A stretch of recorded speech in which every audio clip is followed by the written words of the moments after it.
Welcome to From Startup to Grown Up, the podcast. My name is Alyssa Cohn. I'm an executive coach, an angel investor, and the author of From Startup to Grown Up. Each week, I talk to founders, creators, advisors, investors, and builders of all kinds about their insights and experiences in going from startup to grown up. Welcome back to From Startup to Grown Up. And today I'm thrilled to have Jerry Colonna on the podcast. Jerry is an executive coach, a former venture capitalist, and the author of 2 books, most recently, Reunion, Leadership, and the Longing to Belong. Jerry and I both like real talk, so we had a fantastic conversation, starting with the idea of radical self-inquiry and why doing radical self-inquiry is so essential for you if you want to grow.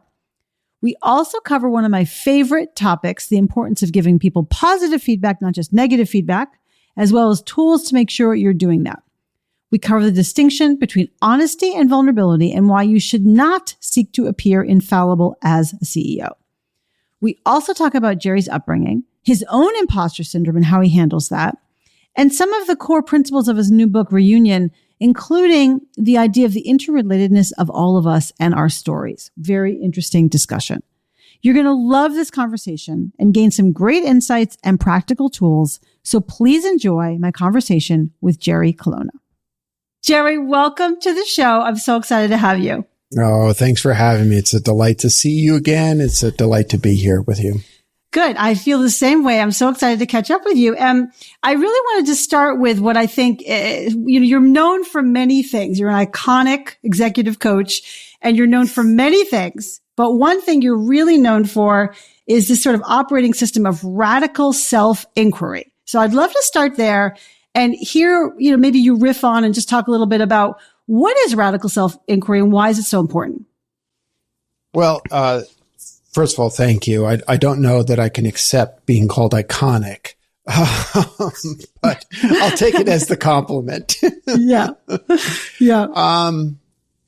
Okay. So the standard definition that I use is that it is the process by which the masks that we hide, behind which we hide, are slowly and compassionately stripped away to the point that there's no place left for us to hide.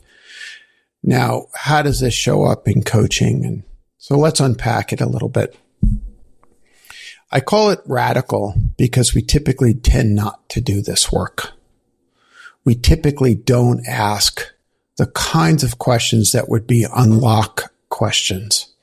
So a very famous question that has made its way in and around the internet is, how have I been complicit, not responsible, complicit in creating the conditions I say I don't want? The reason I cite that is that it's the kind of question that could, if not really approached correctly, could induce shame and guilt and kind of a cowering and a withdrawing, when in fact the purpose is to elicit curiosity and to acknowledge, for example, that while we may not be responsible for creating the conditions in our life, we may in fact work for a really bad person. We may work for a toxic boss. What is curious is, why did we take the job in the first place? Or more specifically, if we found ourselves repeating a pattern, what is the benefit of that pattern? And the reason that that's so important is that I believe that transformation occurs not merely through the unlocking of cognitive awareness, but really understanding the underlying need that the behavior is seeking to meet, even if the need is a negative need, right? I have a need to see myself as valuable, so I will substitute busy for valuable, and the result is I spend my days frantically moving from thing to thing, rather than pausing and asking myself, what would I really like? How would I really like to spend my time? So that's a long-winded response to the question about radical self-inquiry. again, it goes by many other terms. I just happen to coin that term, and I find it useful to refer to it that way. Well, I think it's useful, and I also think it's in a good way provocative. So it's interesting. It ignites something. And when you were saying all that, I was saying to myself, there's an adage I always love: you take yourself wherever you go. Mm-hmm. And so if you keep taking yourself wherever you go, you're going to keep ending up in the same places, right? Unless you're able to mine that baggage, or as you say, sort of strip away that mask. But then you also said, and I think this is so powerful, you have to do it in the right way. So, because anyone listening to this podcast, any leaders that we deal with would be like, hey, how are you complicit? You dopo, Yeah. So can you talk more about the attitude with which it's so important to approach radical self-inquiry? And then also, if you could give a tangible example, I think it'd be so helpful for people. Yeah, I think that, and for by way of an example, I'll always go to I'll go first, right? I will do this to myself all the time, and the busyness is a perfect example of that. Let's take a step back and think about the attitude. The attitude should really be about curiosity. And the reason that that's so important is because when we turn to guilt, when we turn to blame, we activate shame. We activate the defense mechanisms, if you will, of self-denigration. And there's a little bit of a learned belief system, which is that if I yell at myself enough times, I'll finally eat healthily. Well, it just actually doesn't work that way, right? What works is positive reinforcement. But too often as children, we're socialized against positive reinforcement. We're more afraid of disappointing our parents than we are enjoying their pride. And so in a similar way, what we try to do is use this internal inquiry process to really unlock, with loving kindness, why do I do what I do? Or another way to ask that question is, what need am I trying to meet? What is the benefit of the behavior that I'm seeking to change?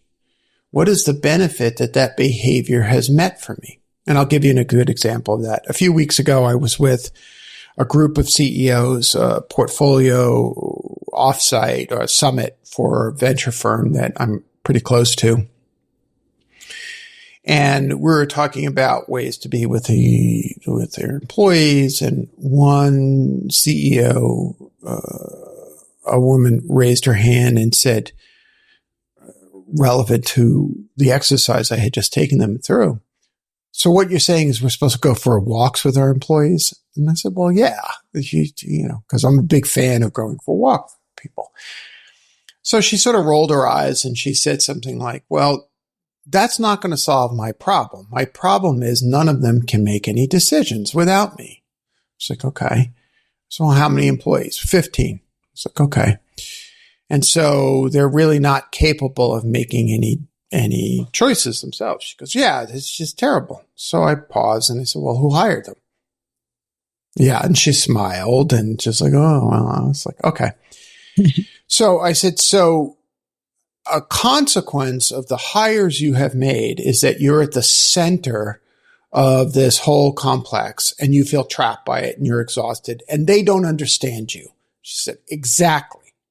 And you don't want to go for a walk with them. You don't want to understand what's going on with them. Correct. I said, okay, so let's try something new. What's the benefit to you to them not being able to make any decisions without you? And a devilish little grin came across her. And she said, I get to be in charge of every decision. I said, okay, now we know what's really going on here. Right. And that's just a tiny little example of what we're talking about here. Is like when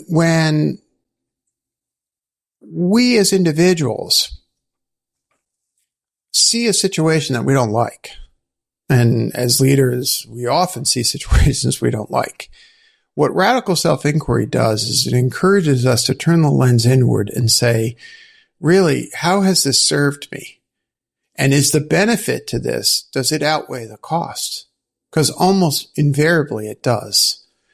And then you're in a position where, as I often say, the adult version of your brain gets to make a choice instead of the childlike version of your brain saying, if I allow people to make decisions without me, then what's going to happen to me? Will they no longer need me?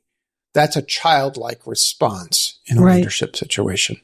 Right. So. Very powerful. And I appreciate that example. And you sort of dig deep. By the way, sometimes people, in my experience, will explain to you why it's not.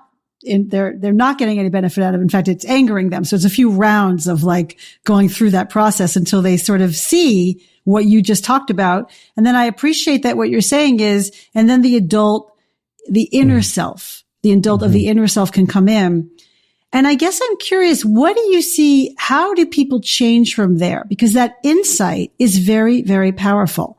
But then, after the ecstasy, the laundry, right? They go to the offsite, they go back to their place, and it happens again and again. What is the process of actual both behavioral change, but also identity change on the inside? Well, I don't know if it's so much identity change, but it's certainly transformation of the behavior that I think we'd be seeking. Look, what you're noting is the insufficiency of cognitive awareness. Cognitive awareness is incredibly important, but it's insufficient to creating change. James Baldwin said, not everything that can be faced can be changed, but nothing can be changed until it's faced. And we're in that kind of a zone where it's a vital step is to actually unpack and see how we contributed to creating the conditions that we're so desperately wanting to change. But it takes repetition. It takes time.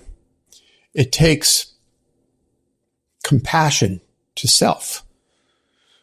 Here again, we were talking before about like people being socialized to think that negative self-thought is the key to change. Whether I'm trying to work with employees around me and I speak to them negatively, or I'm trying to change myself and I speak to myself negatively, the evidence is pretty clear that what creates the change is positive affirmation, right? We reward the dog for not peeing on the carpet more than we hit them on the nose with a rolled up newspaper, right? Because all we're doing in the latter is teaching them to be afraid. And fear as a motivation is not sustaining. Right. It's not generative. It doesn't create new ideas. It doesn't create new opportunity. And so just understanding at that moment doesn't really create the change, but creating hyper awareness of, oh, there I am. I'm doing that thing again. I don't want to do that thing anymore. That's a necessary step in the process of transformation. Right. I love that. And also your ability to be a witness of yourself and to catch yourself in that moment of like, oh, I'm doing that again. And then another, I know, big sort of theme for you is curiosity. Like, oh, I see myself doing that again. Right. That's interesting. I wonder what's Well, happening. I think you formulated it correctly. There was a kind of gentleness that you just used that with, which is approaching oneself with loving kindness. Letting go of expectations of perfection, letting go of expectations of getting it all right, and understanding that this is all a practice, that this is an art form, and that as we age, we theoretically become more and more comfortable with the experience of being alive. That's, I think, what our goal is. both as Right. leaders and as adults. Right, certainly. And the experience of being alive and also self-acceptance, right? The idea, I think these are sometimes a paradox, the idea that you can and should work to accept yourself. And in there is the key to change. Yeah. And, again, we start going into motivation, more evidence shows that intrinsic motivation creates more positive change within us. And so if I am accepting of myself, but I remain curious and enlivened by my own growth, then I am intrinsically motivated to continue growing. Mm-hmm. I get self-satisfaction out of learning new things. I'm reading a book now on mass incarceration for no other reason than I'm really curious and I really want to understand where we are. And that makes me feel alive, feeding that intellectual curiosity. And so I move forward through life like a shark moving through water. It feels like it's breathing. It just feels like it's the thing that I do. Yeah. And it's dynamic in that sense. Yeah. So I appreciate this discussion and how important those aspects are for dealing with yourself, right? So self-acceptance and compassion, and then dealing with other people. And I would just say another theme that comes up in your work is the idea of vulnerability and your ability to be vulnerable with your team. But if I go back to the CEO that you were dealing with a few weeks ago, if she's rolling her eyes about taking walks with her employees, she and many CEOs are rolling their eyes about vulnerability. So I'm curious, how do you sort of talk about or how can you guide people or coach people to be vulnerable appropriately? And then, of course, the other side of that is maybe overspilling and oversharing and having people lose confidence in you. So how do you sort of think about the topic of vulnerability? So I think those are actually three different things. And I'll speak to each one of them differently. The losing confidence, the phenomena of oversharing, and vulnerability generally. Yeah. First of all, I typically don't speak about vulnerability. I know that might surprise you. And the reason is that the word vulnerability has negative connotations. It implies, even though it doesn't, it connote this from a definitional perspective, but it implies a weakness. And I'm too old to be pushing up against that problem. You're giving that up. You're surrendering to that. The word that I prefer is a little more radical and it's a little more startling, which is honest. And as soon you see, it just happened to you. The minute I say that word, people sort of take a step back. It's like, oh, wait, he's right. Yeah. Yeah. Right. And so let's talk about the association between the two for a moment. We have been socialized to believe that if we are honest, then we will be vulnerable to criticism or vulnerable, in your case, as you were saying, to people losing confidence in us. You hear how I draw it out? Yep. So I'm going to say it again. We have been socialized to believe that in order to lead well, we need to be dishonest. Now, do you see how the logic falls apart as soon as I say this? Totally. Yeah, okay. Well said. So that's why I don't focus the conversation on vulnerability. I focus the conversation on honesty. So if we go back to the example I gave you before, the CEO, if she has a choice at this point, she can continue to roll up a newspaper and whack people on the nose and expect them to behave differently. Good luck with that. Because the minute they get another job offer, they're going to be gone. Mm-hmm. But if she says to the team, hey, listen, because I'm afraid I tend to be controlling. And because I'm controlling, I have often disempowered you from making decisions. And worse, because I disempower you, I feel overwhelmed because I feel like I'm the only one who's making decisions. The risk is that people will lose confidence in her because of that. But I think that the people who are really self-confident will appreciate that honesty, will roll up their sleeves, will stand shoulder to shoulder with her and say, okay, yeah, I got my own bag of shit. Mm-hmm. I do similar things. So let's just work together and we'll figure it out. See, part and parcel of this kind of approach is to take the leader or CEO out of this primacy position of having to have infallibility and perfection and all the answers, and realizing that what their job really is to create an amazing team of people so that the burden is shared. Now, that's the answer to vulnerability and folks losing confidence. I'll say this about oversharing.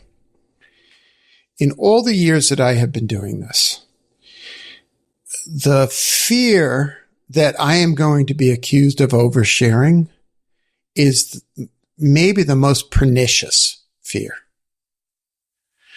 When I hear someone say to me that they fear oversharing, what I begin to get curious about is, when did they first begin to hear the message that their feelings should not be shared? Now, there are people who are so narcissistic that can only stay in a structure of talking about their experience. That is true. But I don't think it's the vast majority of us. I think that the fear of oversharing is an overused tool because a few people are really narcissistic and emotionally manipulative, whereas the vast majority of us are just trying to do our best. Mm-hmm. So that was a long-winded response to a 3-part question. Well, I appreciated it. I'm sort of processing what you're saying. I guess I just want to ask you a little bit more about where you said, if you're being honest with people and you go through here's why I do it. And, here's what I've kind of understood. And like you were talking with the CEO, right? So I tend to be over controlling, and then I don't let you make decisions. And then I get overwhelmed about it. And so kind of there you go. By the way, I also really think it's powerful inside of a team to just own up to it, right? Mm-hmm. It's so important for you to create the conditions where people can just own up to their baggage, own up to their stuff. Mm-hmm. And yet you said, I think confident people will relate well to that. I think self-aware people will relate well to that. As in I have my own baggage, whatever. But I am not sure that a lot of people are self-aware. We don't teach a lot of self-awareness skills as people grow up. Do you observe that most people are self-aware? Yes. I mean, I'm trying to figure out how to get the words out as quickly as possible. I completely and totally agree with you that we tend not to teach our children the self-inquiry, self-awareness skills. We struggle, for example, to even give children words to name their feelings, which are among the most powerful energetic states is when we're overwhelmed with feelings. And instead, we tend to fix or shut down those experiences. So instead of naming the feeling, oh, I see that you're sad. Can you tell me about why you're sad? We say whatever we need to say to make the crying stop. And we do that, I think oftentimes because we ourselves don't know what to do with that person's feelings.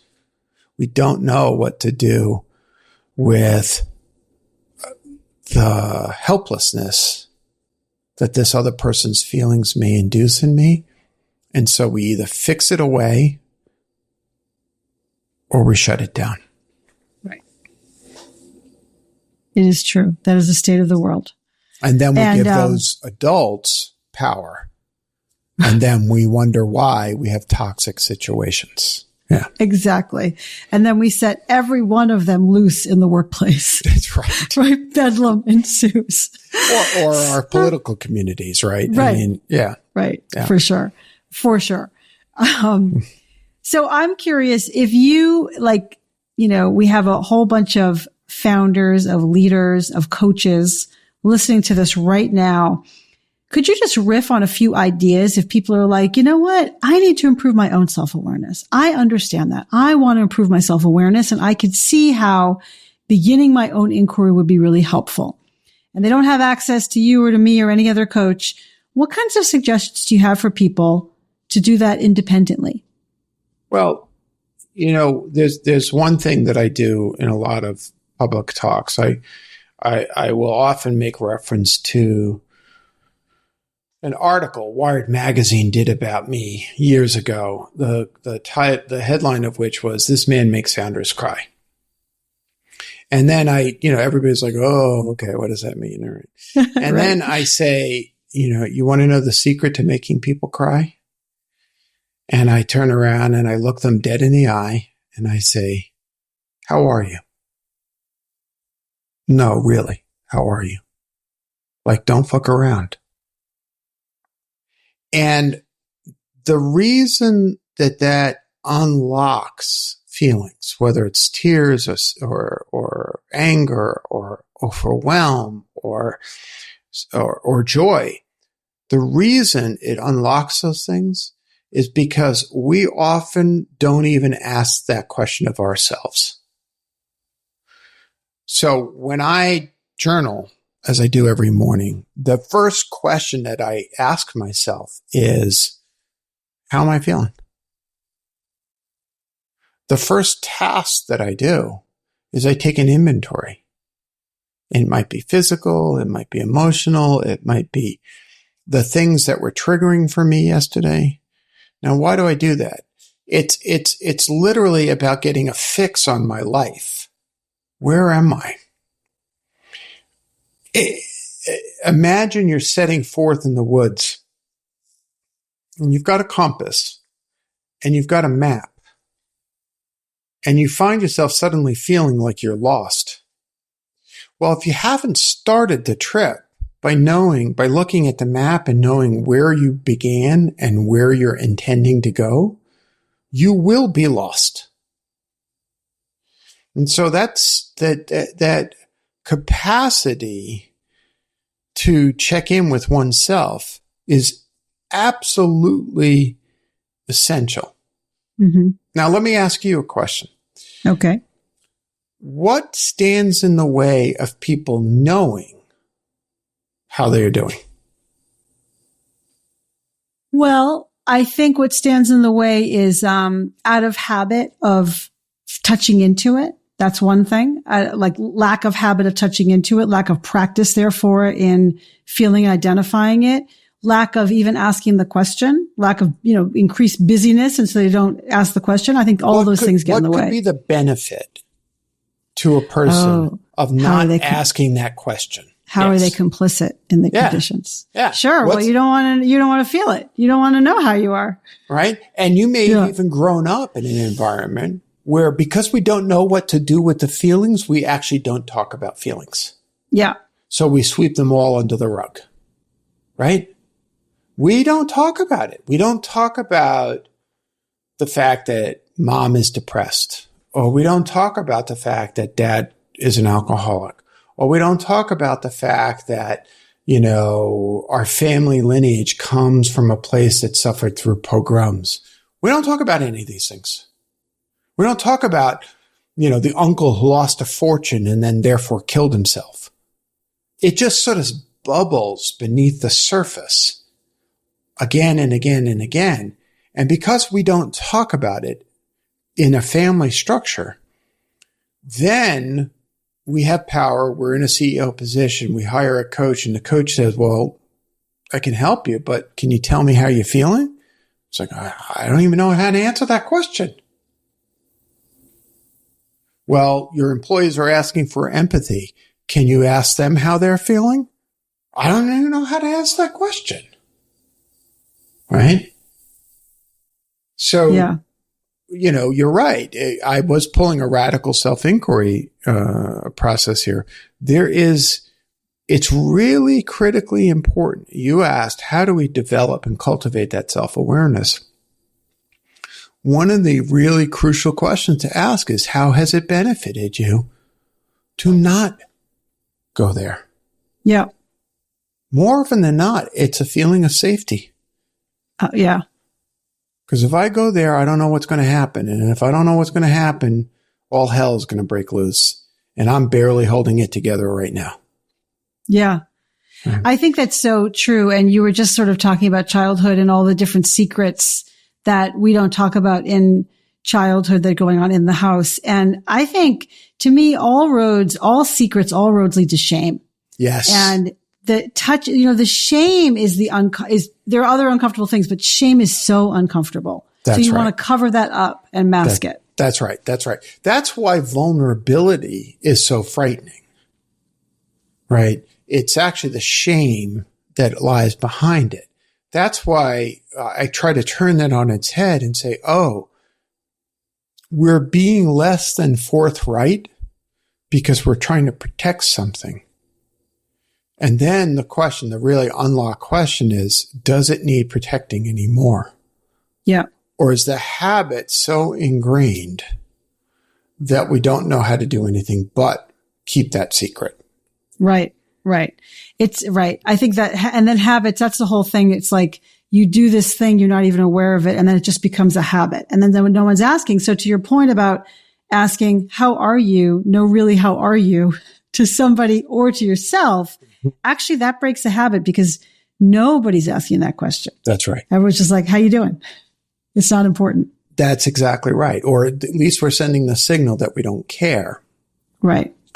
When in fact, we're all terribly lonely on the other side, on either side of that encounter, right? How are you? How are you? I don't really care. I don't really care. I'm too wrapped up in my own shame. I can't see you. And it hurts on those sides. Yeah. Yeah, for sure.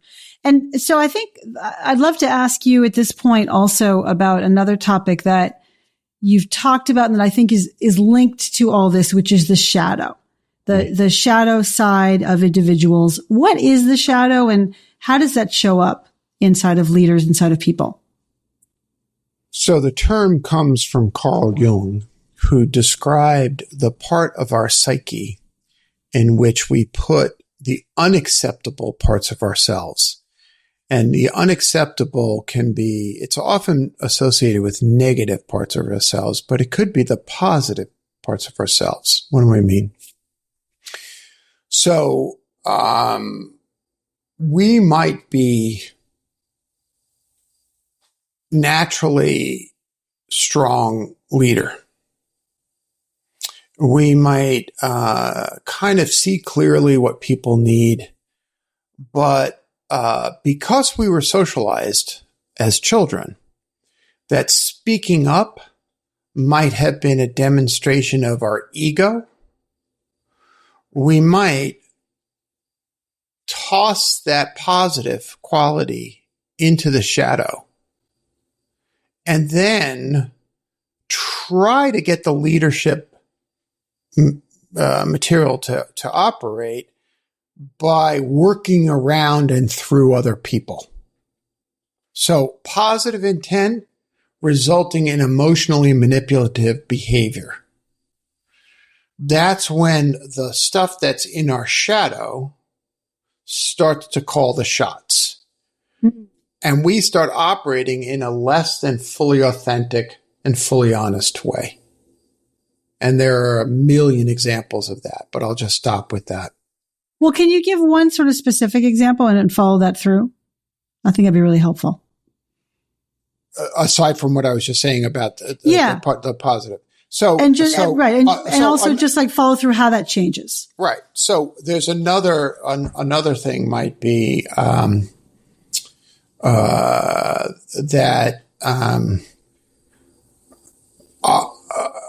I might have a negative, an outsized negative reaction to a colleague. I cannot stand that person. Every single time they open their mouth.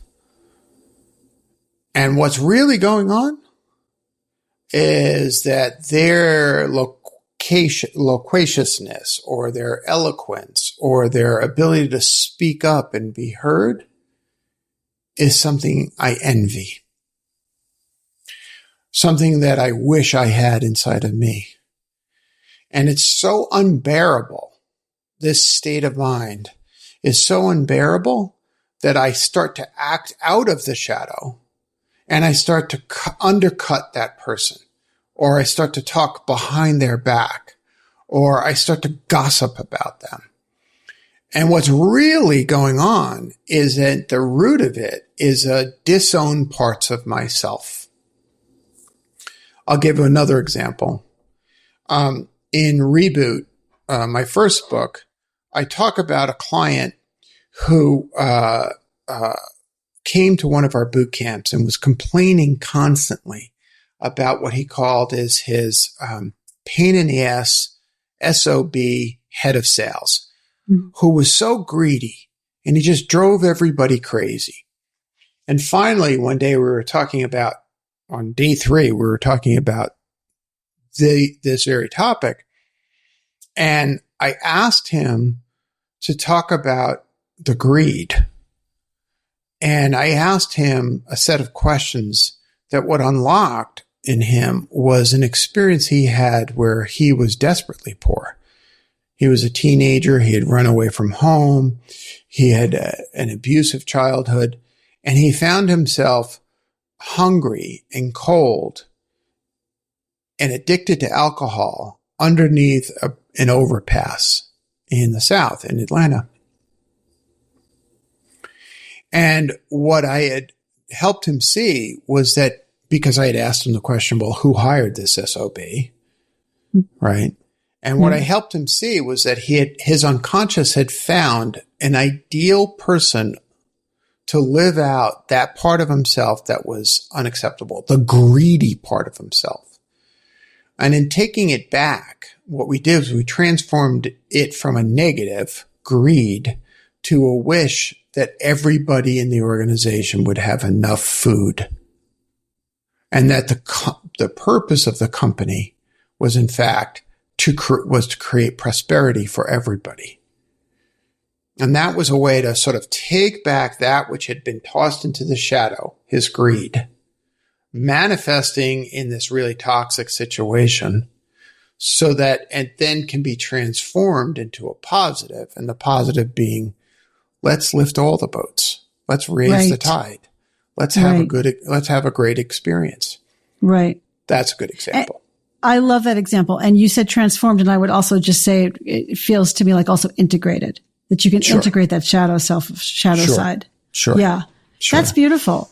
You know, Jerry, I really have always appreciated that you've been so honest, vulnerable, honest about your own journey. And, you know, when you mentioned your first book, Reboot, and after your book, Reboot, came out, you had a lot of people coming up to you saying, or writing to you, your story is my story. Yeah. Could you share a particularly meaningful example of that? Yeah. Well, in Reunion, the new book, I tell the story of one woman in particular, and to this day, Alyssa, people still come up to me and tell me after reading Reboot how moving it is and how the connection is. But I tell the story of this one woman, Joy Tenday.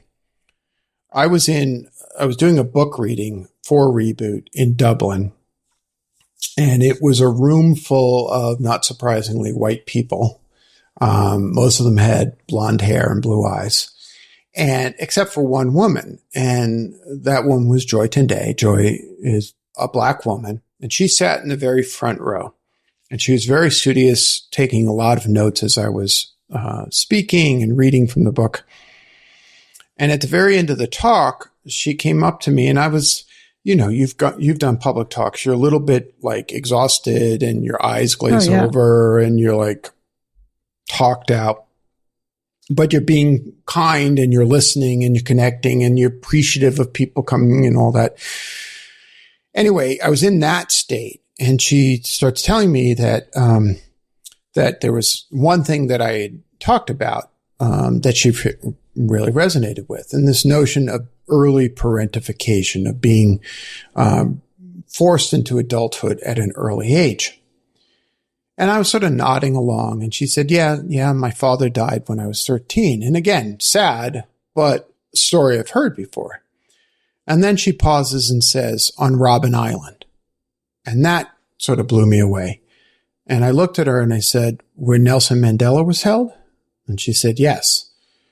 And it turned out that her father, based in Zimbabwe, had been a freedom fighter fighting against apartheid in South Africa. And that he had been captured by the South African police and beaten to death when she was a teenager. So not your everyday story. And at that point, she then goes on to talk about emigrating to Ireland, and she's an Irish citizen now, and she's raising her children in Ireland and all. She then says to me about the stories I told in Reboot, your story is my story. And that shocked me, because I'm just a kid from Brooklyn. I'm about as far from Robben Island as you can imagine. And this notion that we can find connection in each other's stories, I find incredibly moving. I wrote about this as well, in the same few-day period last year, I received notes from two men, one on death row and one the CEO of a Fortune 100 company, both of whom said in some form or another, your story is my story. And if that is true, and I believe them, then their stories are each other's stories. Because that's how the transitive nature of properties works, right? If A equals B and B equals C, then A equals C. And one of the troubling aspects, one of the reasons why I even wrote Reunion in the first place, one of the troubling aspects of our experience, and partially because of the way we're socialized, is we don't know, we don't see the empathetic connection that actually exists between all of us. See, we're so busy disconnected from not being able to answer the question, how am I? That it's almost impossible for me to say, well, how are you? And to hear it and take it in. And I think that is a very troubling truth of our society. Yeah. The lack of that ability. Absolutely. There's a lot to process in what you just said. I mean, as you were talking about the transitive property, I was saying to myself, I guess all of our stories, I mean, that's what really we're saying. All of our stories are the same. That's exactly right. That's right. That's right. And you really talk about that in Reunion. And I guess I would love to hear, maybe you kind of connect the thread or draw the thread from Reboot to Reunion. Sure. And why that was so important for you to write and kind of what people should know about it. Well, one of the core messages of Reboot, one of the core messages of all the work that I do is a kind of obvious statement, which is that better humans make better leaders. And I always joke, well, if it's so obvious, why do we have such shitty leadership? And we have difficult leadership because the process of growing up, as you so well wrote about, the process of growing up is hard. It's something we choose not to do. Just like We're socialized not to have self-awareness. We're also socialized not to take responsibility for our internal state. We project that out into the world. And those are all parts of the process of growing up. But if we stop the process there, then I think we fail to live up to a moral responsibility, which is, again, and I think you drew the conclusion correctly, all of our stories are each other's stories. We all want love, safety, and belonging. We all want to feel that we are in a community that accept us for who we are, warts and all. And if those of us who have power, and I believe business leaders have a tremendous amount of power, don't extend the work of radical self-inquiry into the larger realm of, and how have I been complicit in creating the conditions in the world that I say I don't want? You know, I don't know when we'll broadcast, but I'll tell you something. This past weekend, a white supremacist shot to death 3 black folks shopping at a Dollar General store in Jacksonville, Florida. And last week, a 66-year-old mother of 9, a shop owner who refused to take down a pride flag that she was flying outside of her store, was shot in the head and killed. It's getting worse.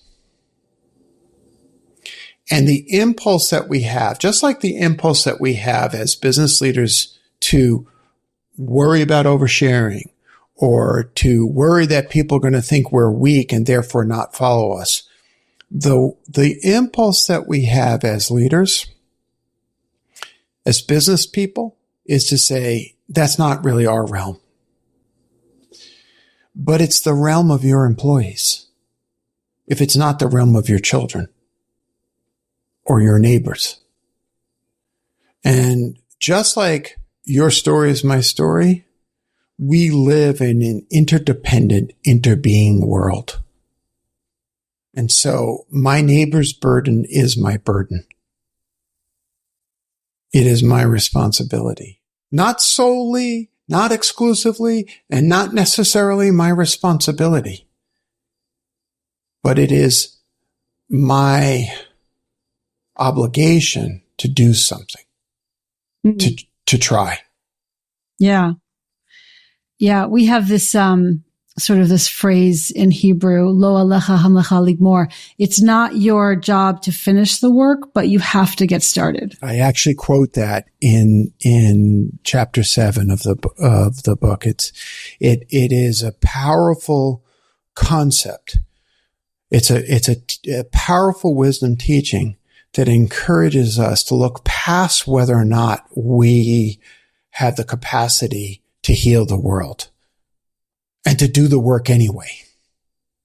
Right. To do the work anyway. Exactly. Mm-hmm. Yeah. I think that's really powerful. And I appreciate, the thread that you just drew. And in particular, I'm just continuing to be struck by like all of our stories are the same. And what you talk about, your story is my story, my story. Our story is all of our stories. That's and what you talk about in the book is this notion of othering. Right. I'd love to hear you talk about othering and what that is, and sort of just some thoughts around it. Sure. So we'll give credit where credit is due. The scholar John A. Powell, working out of UC Berkeley, was the first person I heard use the term, and it's an all-encompassing term to define the experience in a more broad setting. Sometimes language inhibits us, and so if we think about racism in America, we tend to think of it in a black and white paradigm. And then maybe we might qualify and say, okay, well, anti-Asian racism. Okay.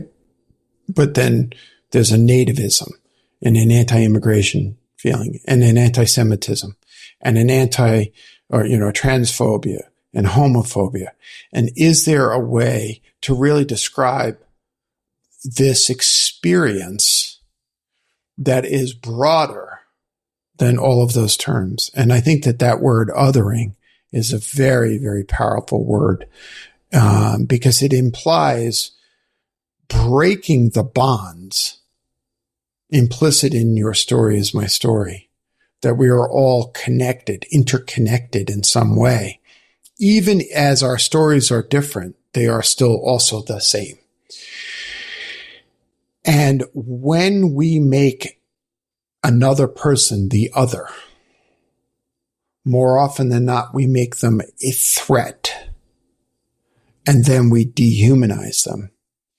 And then as we dehumanize them, we make it possible to do horrific things to them, whether it's to create the largest, church, religious institution related mass murder in the Pittsburgh synagogue, or we put razor wire in the waters of the Rio Grande to stop an immigrant from crossing because our policies have failed us. Our political leaders have failed us.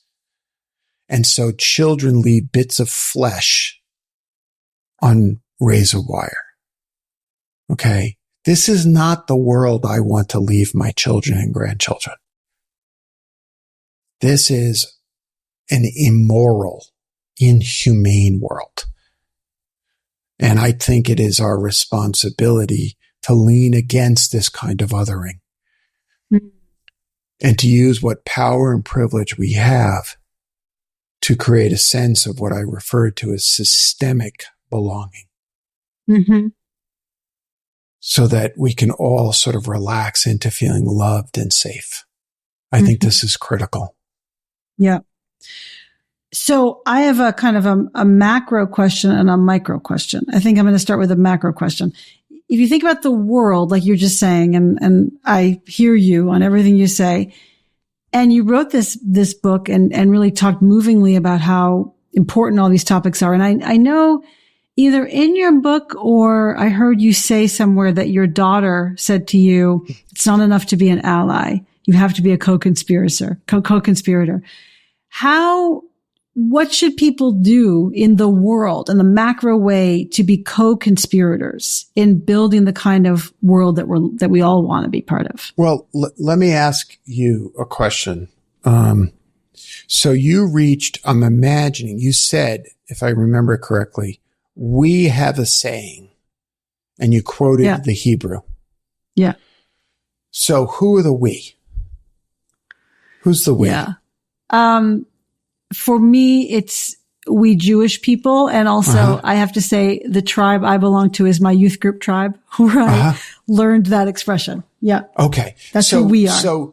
So there's this powerful, like, I hope everyone gets to see the video so that everyone can see your face when I invoked the we to which you belong. Mm-hmm. Okay. So I would argue that the first step is to actually be in touch with the we to whom you belong. Whether it's your ancestors, let's just pause and acknowledge.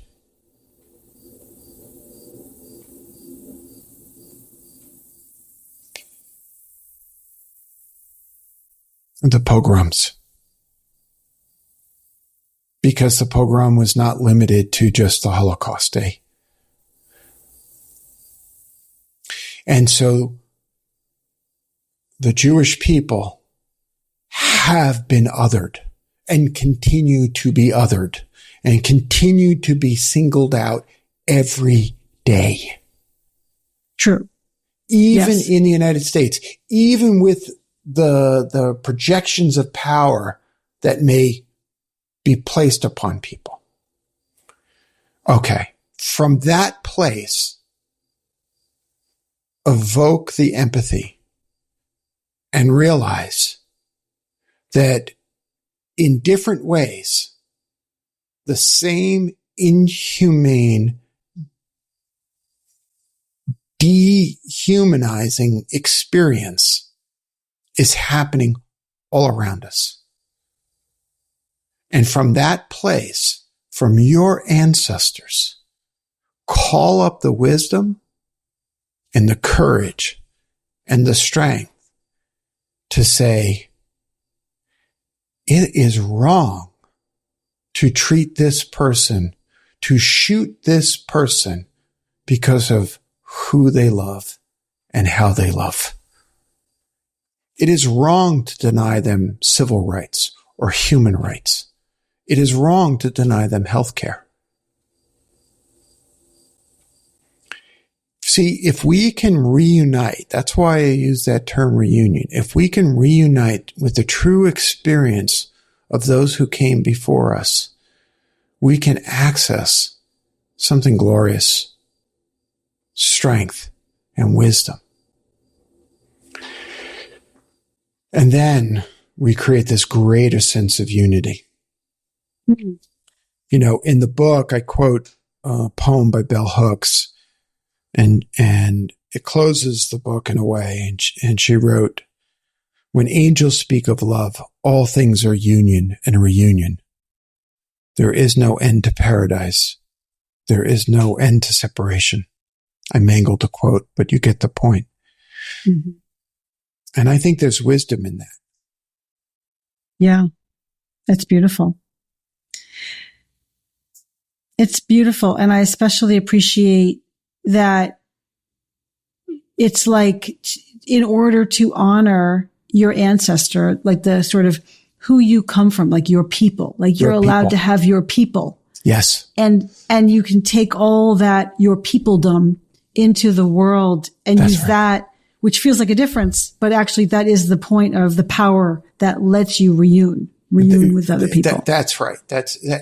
See, your story, your people's story of belonging to each other is not all that different from my people's story of belonging to each other, which means transitive nature, A equals C, which means our stories are more similar than they are dissimilar.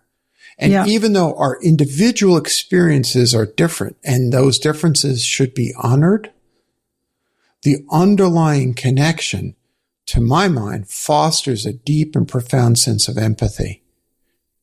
See, we can't stand by and watch babies being murdered.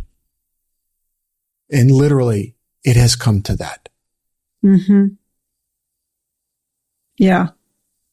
Right. And, you know, if anyone is out there asking this, well, what's a business person to do? Just start by acknowledging this. Mm-hmm. Right? It is not your work to complete, but neither are you at liberty to neglect the work. Right. Right. Right. You still have to do the work. Very true. Yeah. True and very powerful. And it gives, I think it just gives some, you were talking earlier about energy. It gives meaning. It gives energy. It helps drive forward in the day to day because it gives a lot of purpose to whatever you're doing. Mm-hmm. If that you see that this is part of your work in a way. That's right. That's right. Yeah. So I also told you I have a micro question. Okay. And so my micro question is about othering in the workplace, because everything you just said as a society is so true. But also there's the jerk down the hall or the person you're in the Twitter fight with. And, a lot, and the guy you can't stand, right? And like, maybe there's so many different caricatures of people that, you just don't like, and then you make fun of them or talk about them behind the back and whatever. And I think this powerful, this notion of othering people and healing that in yourself. Yes. Is very helpful. And by the way, focuses on belonging in the workplace, which is your microcosm of the world. But how do you acknowledge and notice that you're othering someone? And what are some strategies to notice that you're othering someone? And then some strategies to bring empathy to the situation? Well, it's not that dissimilar to what we were talking about before, right? It's like that radical self-inquiry becoming the foundational component of an experience, right?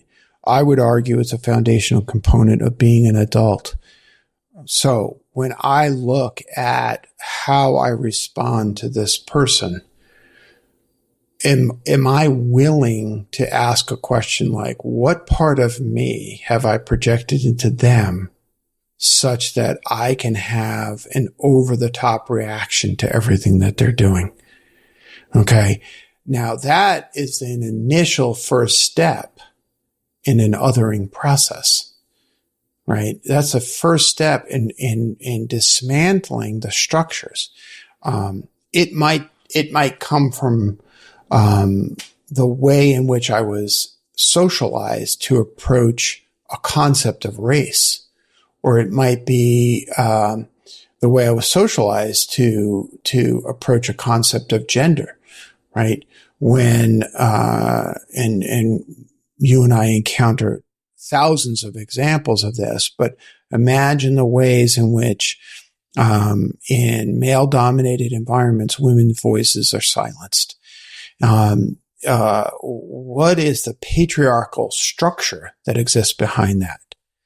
And we don't often look at it through that lens. We don't often look at the fact that we may have been socialized to minimize someone who identifies as female, whether or not we identify as female ourselves, and maximize someone who identifies as male, right? That is an incredibly common, so common as it's insidious way we other within a work environment. It requires the same basic tool set that I spoke about in Reboot, which is, how have I been complicit in this condition? What am I doing? What am I really up to? And how do I take back the parts of my own self that I might not be so proud of and projecting onto that other person? Yeah, that's really helpful.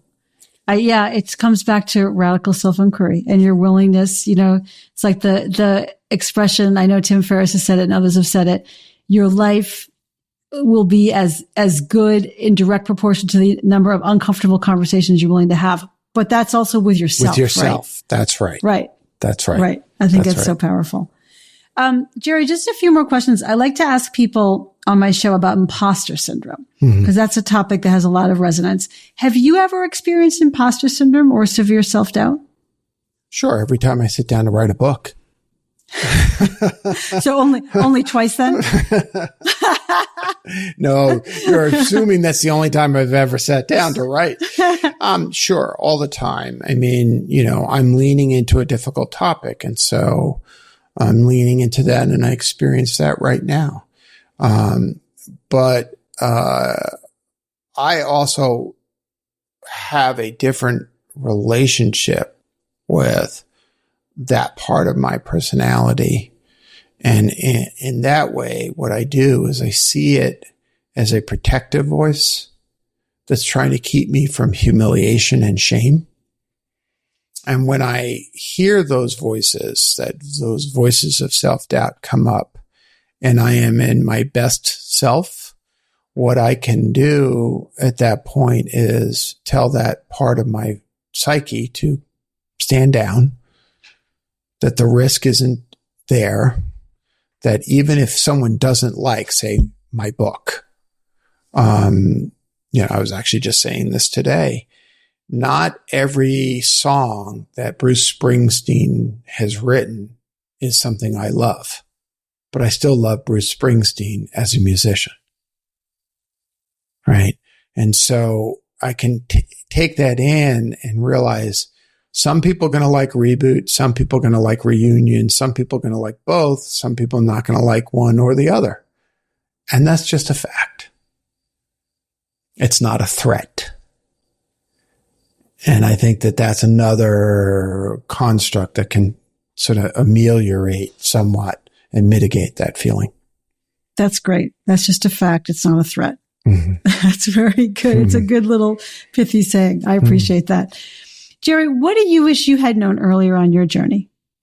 Everything that I just said. And then some, that I don't have to try as hard. And maybe the most powerful of which is that love itself can be safe. That was something that was hard for me to internalize. I turned 60 this year, and I very much feel like an elder. And as an elder, those are the sorts of things that I actually do share with my children, who are 33, 30, and 26, respectively. Good. It's good to pass down those lessons. They can make their own they can make different mistakes then. That's right. Exactly. That's right. Right. Last question, Jerry. What advice do you have for founders as they embark on their journeys to grow into leaders? Be unafraid of looking in the mirror. It's not an act of narcissism.